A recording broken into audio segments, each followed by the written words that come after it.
कार्यक्रम नाट्य तरंग। श्रोताओं, नाट्य तरंग में आज आपको सुनवाते हैं नाटक मालविकाग्नि मित्र का दूसरा और अंतिम भाग। महाकवि कालिदास के मूल संस्कृत नाटक का ये हिंदी रेडियो नाट्य रूपांतरण है। हिंदी रूपांतरण किया है सीताराम चतुर्वेदी ने। रेडियो नाट्य रूपांतरकार और निर्देशक चिरंजीत। तो आइए सुनते हैं नाटक मालविकाग्नि मित्र का दूसरा और अंतिम भाग। हाँ तो महाराज, आज्ञा कीजिए।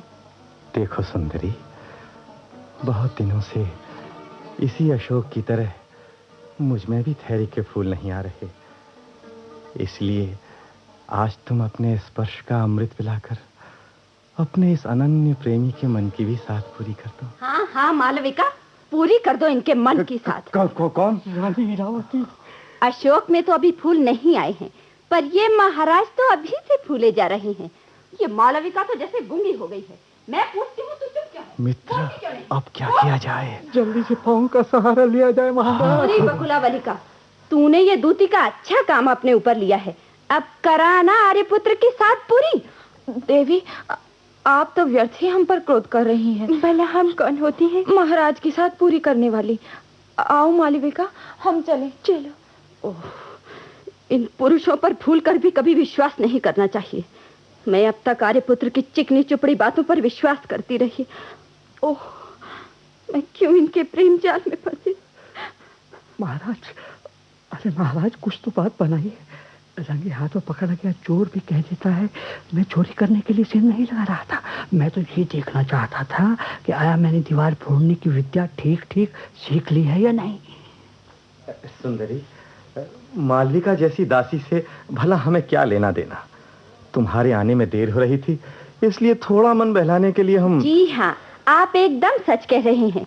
मुझे यदि पता होता कि बेचारे आर्यपुत्र को मन बहलाने के लिए यही वस्तु मिली है तो मैं अभागिन बीच में आती ही क्यों? परंतु देवी, मेरे साथ छल न कीजिए।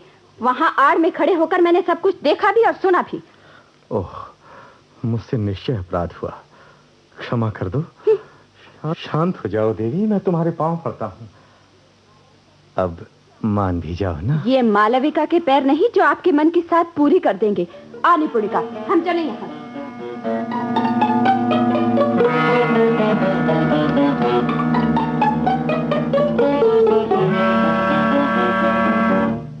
महाराज, अनर्थ हो गया महाराज। क्या हुआ? महारानी धारिणी ने मालविका और बकुला वल्का के पैरों में बेड़ियां डलवाकर दोनों को नीचे के भंडार वाली काल कोठरी में बंद कर दिया महाराज। ओह, ये सब हमारे प्रेम की बात जानकर ही किया गया होगा। हमारी किस वैरी ने देवी धारिणी को जाकर भड़काया? छोटी रानी इरावती ने महाराज। लगता है इरावती हमसे बहुत रुष्ट हो गई है। महारानी धारिणी की पांव की चोट अभी ठीक नहीं हुई है ना महाराज, तो परिव्राज का कौशिकी उनके पास बैठी थी। तभी इरावती भी कुशल मंगल पूछने के लिए वहां पहुंच गई और बातों बातों में आपका पूरा कच्चा चट्टा खोल के रख दिया। फिर क्या हुआ?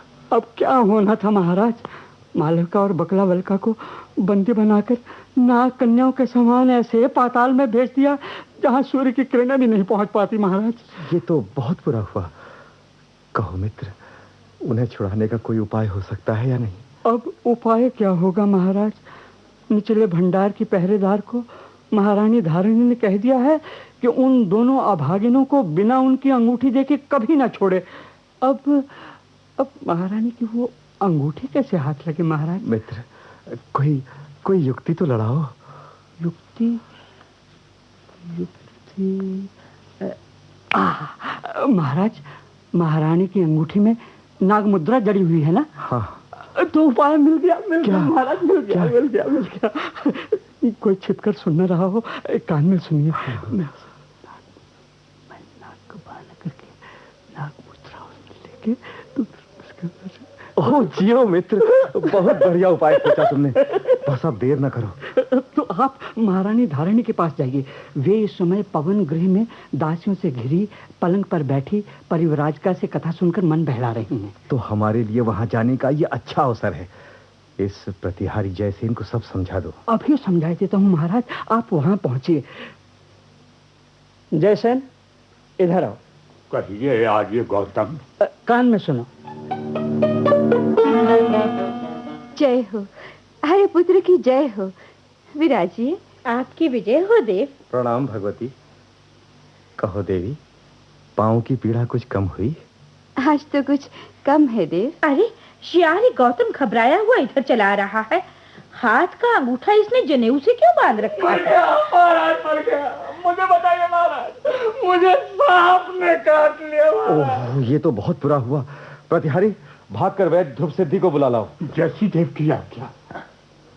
मित्र गौतम, कहाँ घूम रहे थे तुम जो सांप ने? महाराज, मैं देवी का कुशल मंगल पूछने के लिए आने लगा तो सोचा भेंट के लिए 2-4 फूल ही लेता चलूं।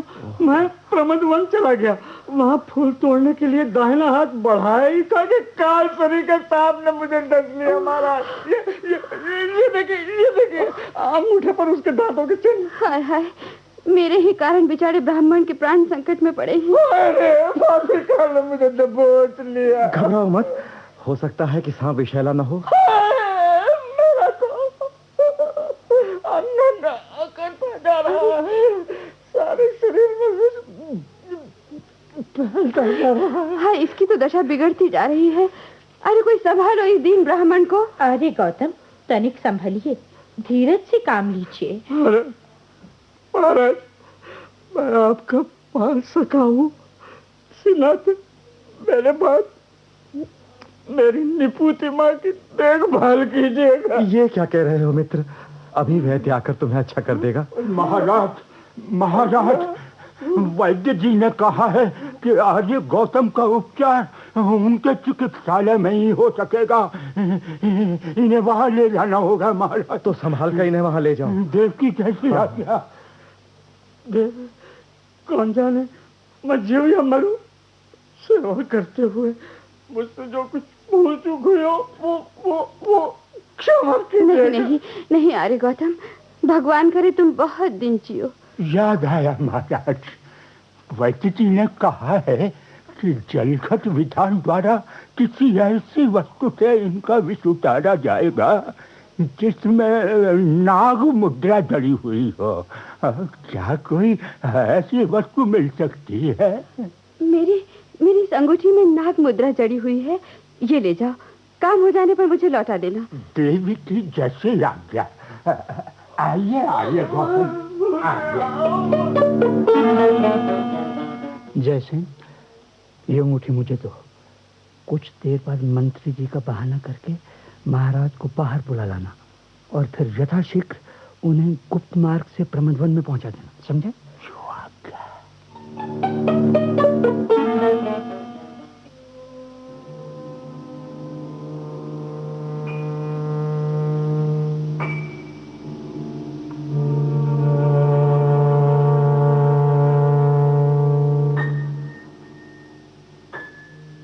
कौन? अरे गौतम, आज आप निचले भंडार में कैसे आए? ये देखो महारानी की अंगूठी। अंगूठी तो उन्हीं की है। तो तुरंत मालविका और बकला वल्का को अपनी उस काल कोठरी से मुक्त करो। ओह, यहाँ कितना अंधेरा है। काल कोठरी में तो और भी। अभी मशाल जलाती हूँ और उन दोनों को बंधन मुक्त करती हूँ। परंतु मैं सोच रही हूँ, इतने सेवकों के रहते देवी ने आप ही को क्यों भेजा? देवी ने क्यों भेजा? अरे तो तुम्हें नहीं मालूम? ज्योतिषियों ने कहा है कि आजकल महाराज के ग्रह कुछ बिगड़े हुए हैं, इसलिए तमाम बंदियों को मुक्त कर दिया जाए। देवी ने तुरंत मुझे बुलाया और ठीक है, मैं उन दोनों को अभी छोड़ देती हूँ।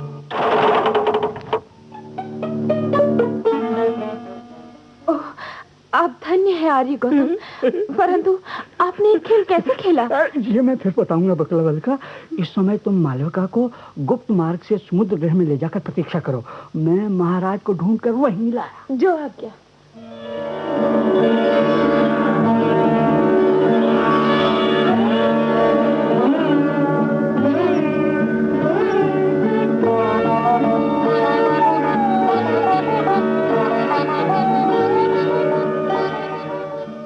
सखी मालविका, महाराज को प्रणाम करो। आपको प्रणाम। अरे ये तो समुद्र गृह में लगा हुआ महाराज का चित्र है। अच्छा सखी, तुम भी मुझे बना रही हो? बनाना कैसा? इस चित्र में महाराज ही तो है। हाँ? तो आओ हम दोनों प्रणाम करें। स्वामी की जय हो। सखी, उस दिन हड़बड़ी में महाराज को अच्छी तरह देख भी नहीं पाई थी। आज इस चित्र में जी भर कर महाराज का रूप देखकर भी मैं आँखा नहीं रही हूँ। क्यों सखी? चित्र में ये कौन स्त्री है जिसकी ओर महाराज मुंह घुमाकर बड़ी प्रेम भरी चितवन से देख रहे हैं? ये छोटी रानी इरावती है। ओह सखी, महाराज का प्रेम सब रानियों पर एक सा नहीं जान पड़ता। देखो ना, सबकी ओर से ध्यान हटाकर वे केवल देवी इरावती का ही मुख निहार रहे हैं। ये भोले चित्र के महाराज को सचमुच का महाराज समझकर डाह करने लगी है। अच्छा, तो मैं भी इसे बनाती हूँ। क्यों ना महाराज देवी इरावती का मुख निहारे, यही तो महाराज को सबसे अधिक प्यारी हैं। तो फिर मैं क्यों तिल तिल अपनी देह जलाऊं? हे कमल नयनी, स्वामी की जय हो। प्रिय, चित्र में चित्रकार द्वारा अंकित हमारी मुख मुद्रा को देखकर तुम क्यों रूठ गई? तुम्हारा ये अनन्य दास तो तुम्हारे सामने खड़ा है। तो क्या मैं सचमुच चित्र में चित्रित स्वामी से रूठ गई थी? स्वामी की जय हो। प्रिय, अरे आप कहते कहते चुप क्यों हो गए महाराज? मित्र, क्या बताऊं, इन पर भरोसा नहीं हो रहा। हमारी आंखों में बसी हैं, परंतु देखते देखते ओझल हो जाती हैं। हमारी सखी, तुमने महाराज को बहुत झकाया है। अब कुछ ऐसा जतन करो कि तुम पर भरोसा करने लगे। सखी, मुझ अभागी की तो महाराज से स्वप्न में भी कभी भेंट नहीं हुई। महाराज, इसका उत्तर तो आप ही दे सकते हैं। उत्तर क्या दें बकुला वालिका? हम तुम्हारी सखी से अपनी कोई सेवा नहीं कराना चाहते। हम तो एकांत में प्रेम की अग्नि को साक्षी बनाकर इनकी सेवा के लिए अपने को समर्पित किए दे रहे हैं।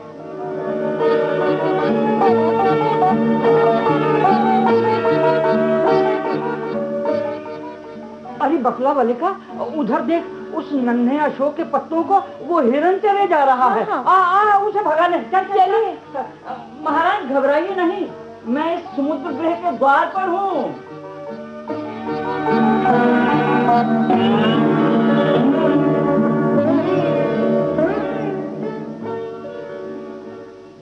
निपुणिका, ये सोचना ठीक है कि आर्य गौतम समुद्र गृह के द्वार पर अकेले सो रहे हैं? मैं स्वामिनी से झूठ थोड़ी ही बोलूंगी। बेचारे को सांप ने काटा था, तो चल वहीं चलकर हम उसका हालचाल जान लें। और देवी, आप कुछ कहते कहते रुक क्यों गई? उस समुद्र गृह में महाराज का एक चित्र है ना, वहां चलकर चित्र में अंकित महाराज को भी मना लिया जाए। चित्र की बजाय आप स्वयं महाराज को ही जाकर क्यों नहीं मना लेती? अरे पगली, किसी दूसरे से प्रेम करने वाले महाराज हमारे लिए वैसे ही हैं जैसे उनका चित्र। मुझे दुख है कि उस दिन उन्होंने मुझे इतना मनाया, पर मैं रूठी ही रही। आ चले समुद्र गृह की ओर।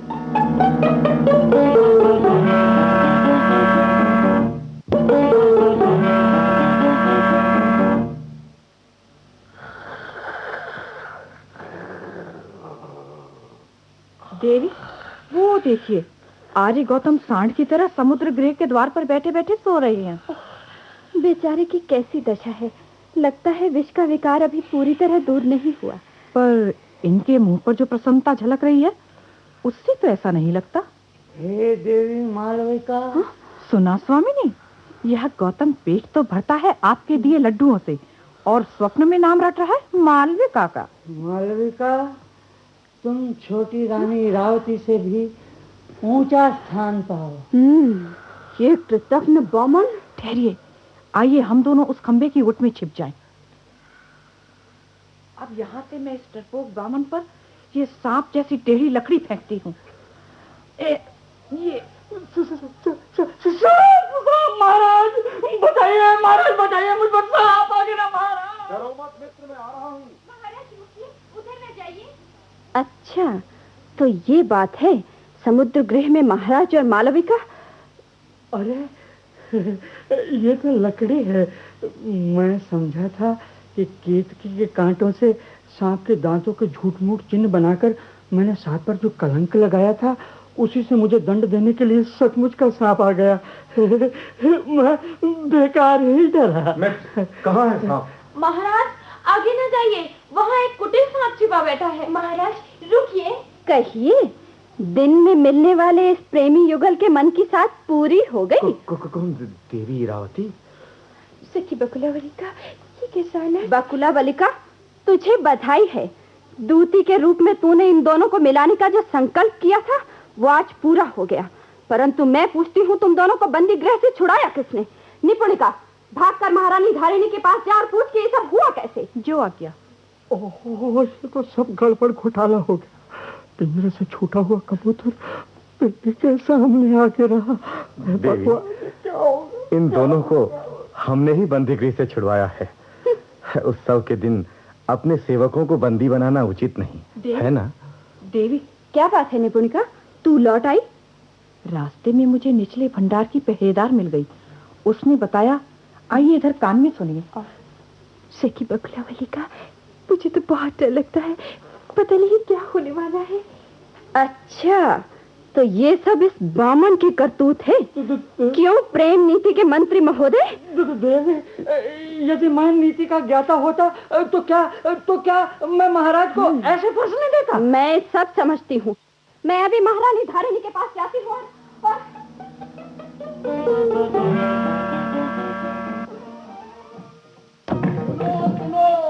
राजप्रासाद वासियों सुनो, एक आश्चर्यजनक समाचार, हर्ष समाचार। महारानी के प्रिय सुनहले अशोक वृक्ष का हर्ष समाचार। उसका दोहद पूरा हुए 5 रातें भी नहीं बीती कि उसमें फूल आ गए।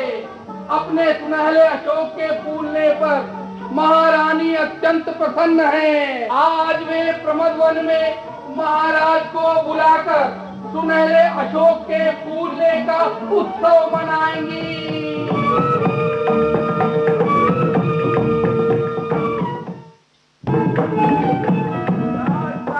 वासियों सुनो सुनो, एक और हर्ष समाचार। वीरसेन के सेनापतित्व में महाराज की विजयनी सेना ने विदर्भ पर विजय पाली। विदर्भ राज के चचेरे भाई और महाराज के मित्र माधव सेन मुक्त हो गए। माधव सेन ने भेंट स्वरूप महाराज को बहुत से अनमोल रत्न, हाथी, घोड़े और उच्च कोटि के कलाकार सेवक भेजे हैं।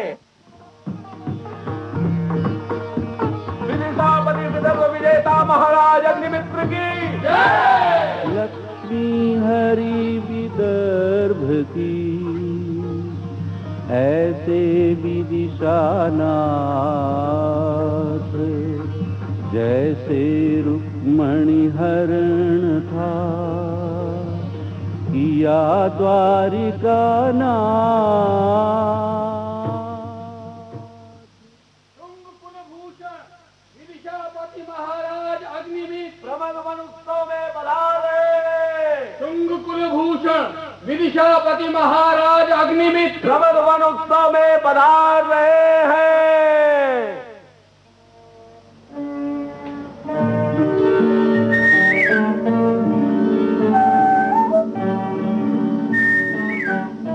जय हो, विदर्भ विजेता आर्यपुत्र की जय हो। देवी, सुनहले अशोक के फूलने पर आपको भी बधाई। विराजिए देव। विदर्भ विजेता महाराज की जय हो। प्रणाम भगवती। आपके मन की साथ पूरी हो।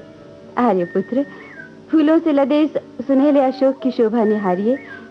आपके लिए अशोक का एक ऐसा प्रेम गृह बना दिया है। देवी के हाथों अशोक का ऐसा आदर होना ही चाहिए, क्योंकि ये वसंत लक्ष्मी के कहने पर नहीं, देवी के प्रयत्न से फूल उठा है। और हाँ देवी, आज ब्राह्मणों को भी दान दक्षिणा दे दी गई है ना? हाँ महाराज, जब से अपने कुमार वसुमित्र को पूज्य सेनापति जी यज्ञ के घोड़े का रक्षक बनाकर ले गए हैं, तभी से उसके कुशल क्षेम के लिए मैं बराबर 400 स्वर्ण मुद्राएं योग्य ब्राह्मणों को दक्षिणा में देती रहती हूँ। हमारा पुत्र चिरजीवी हो। महाराज की जय हो। विदर्भ से जो कलाकार स्त्रियां आई हैं, यदि आज्ञा हो तो उन्हें सेवा में उपस्थित किया जाए। ले आओ। जैसी देव की आज्ञा। लीजिए महाराज, प्रस्तुत हैं। महाराज की जय हो, महारानी की जय हो। आप लोग किस कला में निपुण हैं? महाराज, हम लोगों ने संगीत सीखा है। लो देवी, इनमें से जिसे चाहो अपने लिए चुन लो। मालविका, आगे देव, देखो इनमें से कौन संगीत में तुम्हारा साथ देने के लिए ठीक रहेगी? अरे राजकुमारी, आप यहाँ? जय हो, राजकुमारी की जय हो। अरे अरे मालविका राजकुमारी। मालविका राजकुमारी? हाँ महाराज, ये हमारी राजकुमारी हैं। कैसे? सुनिए महाराज, आपकी सेना ने विदर्भ के राजा को परास्त करके जिन कुमार माधव सेन को बंदी गृह से छुड़ाया है, ये उन्हीं की छोटी बहन मालविका जी हैं। ओह, तो क्या मालविका राजकुमारी है? इसे मैंने दासी बनाया। ओह, चंदन से खड़ाऊं का काम लेकर मैंने कितना बड़ा पाप किया है। भद्रे, बताइए, ये इस रूप में यहाँ कैसे आई? मैं निवेदन करती हूँ महाराज, कुमार माधव सेन हम सब लोगों के साथ राजकुमारी जी को लेकर विदिशा आ रहे थे। उनके मंत्री आर्य सुमति जी भी साथ में थे। रास्ते में कुमार माधव सेन को उनके चचेरे भाई विदर्भराज ने पकड़कर बंदी बना लिया। स्वामी भक्त मंत्री सुमति जी हमें पीछे छोड़ राजकुमारी जी को वहां से सुरक्षित निकाल कर ले गए। फिर क्या हुआ? आगे का हाल मुझे नहीं मालूम महाराज। आगे का हाल मैं अभागिन बताती हूँ महाराज। भगवती, आप? राजकुमारी, सन्यासिनी के वेश में ये तो आर्य कौशिकी जान पड़ती हैं। हाँ, वही है। प्रणाम भगवती। कल्याण हो। भगवती, क्या ये भी आपकी शिष्या हैं? हाँ महाराज, अब मैं पूरा वृतांत सुनाती हूँ। माधव सेन के मंत्री आर्य सुमति मेरे बड़े भाई थे। अच्छा, अब कुछ बात समझ में आने लगी। माधव सेन ने आपसे अपनी बहन मालविका के विवाह की बात पक्की कर ली थी। जब माधव सेन बंदी बना लिए गए तो मेरे भाई सुमति ने उनका विवाह का संकल्प पूरा करने का बीड़ा उठाया। व्यापारियों का एक दल विदिशा की ओर आ रहा था। मुझे और राजकुमारी मालविका को लेकर मेरे भाई उसी दल के साथ हो लिए। चलता चलता वो दल एक ऐसे मार्ग पर पहुंचा जो जंगल से होकर जाता था।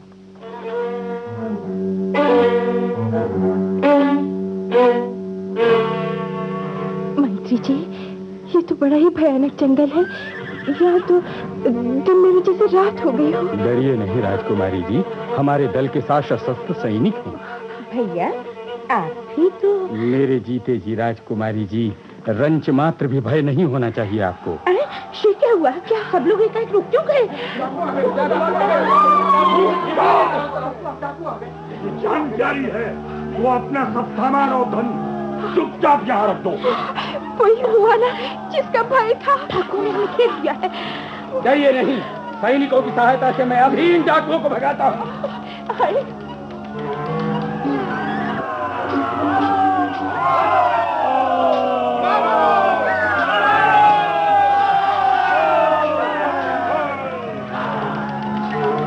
हमारे सैनिक एक एक करके घायल हो रहे हैं, सब मर रहे हैं, भागे जा रहे हैं। अरे भैया लहूलुहान होकर इधर आ रहे हैं। अरे डाकुओं ने भैया को अकेले ही खेल लिया है। मंत्री जी लड़ते लड़ते गिर पड़े। हम असहाय रह गए।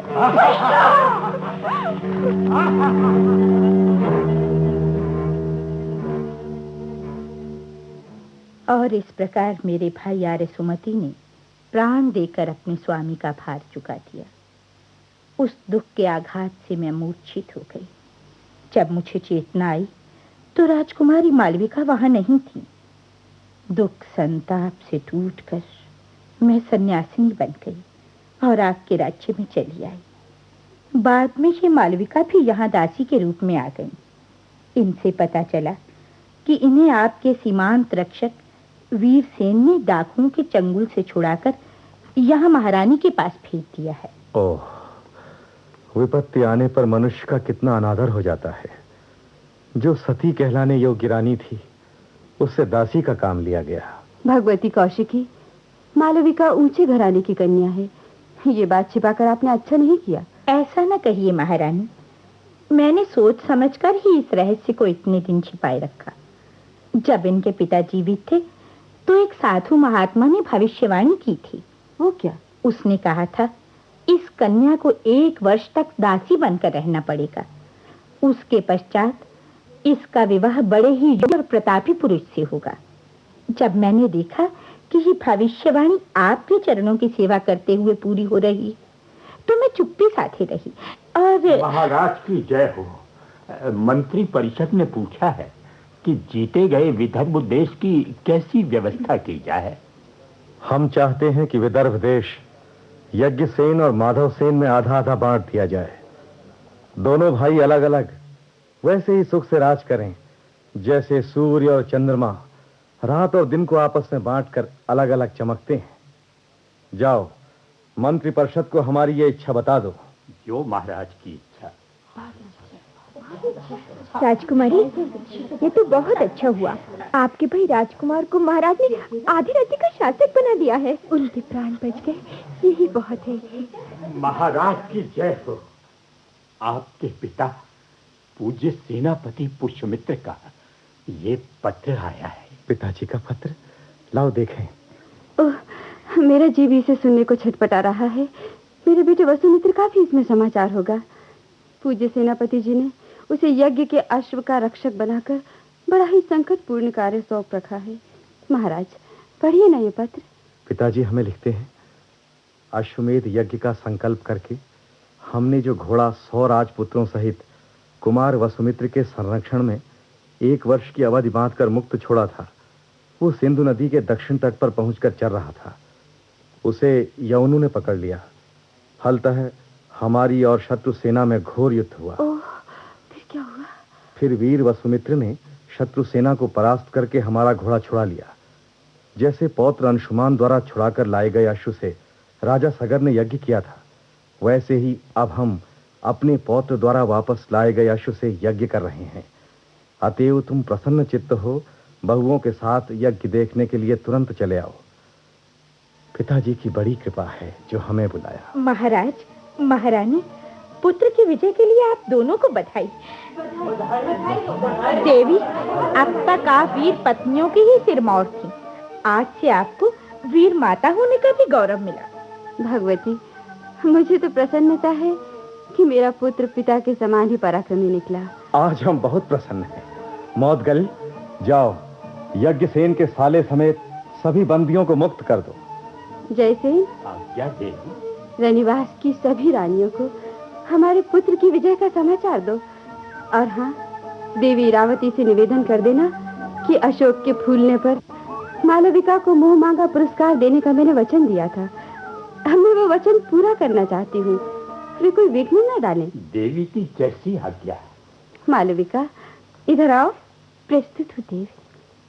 आर्यपुत्र, आपने कुमार की विजय का जो प्यारा समाचार सुनाया, उसके बदले में यह प्यारा पुरस्कार स्वीकार कीजिए। अरे, आप लज्जा क्यों रहे हैं? मालविका को ग्रहण कीजिए।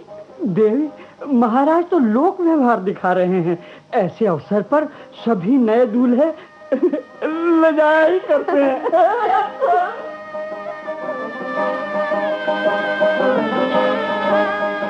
श्रोताओं, नाट्य तरंग में अभी आप सुन रहे थे नाटक मालविकाग्नि मित्र का दूसरा और अंतिम भाग।